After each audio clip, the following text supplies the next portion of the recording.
Tomato వల్ల చాలా లాభాలు ఉన్నాయంట తెలుసా?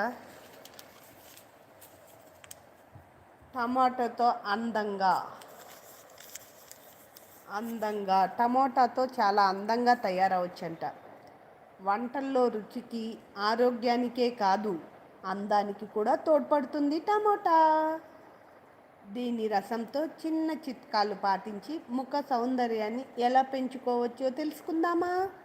ఇది వరకే చెప్పాను, కానీ మళ్ళీ మిగిలిన వాళ్ళు ఇప్పుడు వచ్చారు కదా, వాళ్ళ కోసం మళ్ళీ చెప్తున్నాను. టమోటాలో సి విటమిన్, యాంటీ ఆక్సిడెంట్లు పుష్కలంగా ఉంటాయి.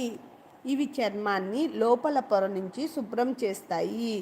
రోజు టమోటా రసాన్ని ముఖానికి రాసి వేళ్లతో సున్నితంగా మర్దన చేసుకుంటే చర్మ రంధ్రాలలో పేరుకున్న మురికి తొలగిపోయి దీంతో మొటిమల బాధ తగ్గుతుంది. క్రమంగా నల్ల మచ్చలు కూడా మాయమైపోతాయి కదా. నిజంగానే రేపటి నుంచి నేను కూడా చేస్తాను. ఇప్పుడు మనం రోజు టమోటా వేస్ట్ చేయడం ఎందుకు కదా, కూరల్లో వేసేటప్పుడు ఒక పీస్ కట్ చేసి పక్కకి పెట్టుకొని ఆ పీస్తో మనం రుద్దుకొని ముఖానికి చేసుకోవచ్చు. టమోటాలో లైకోపిన్ అనే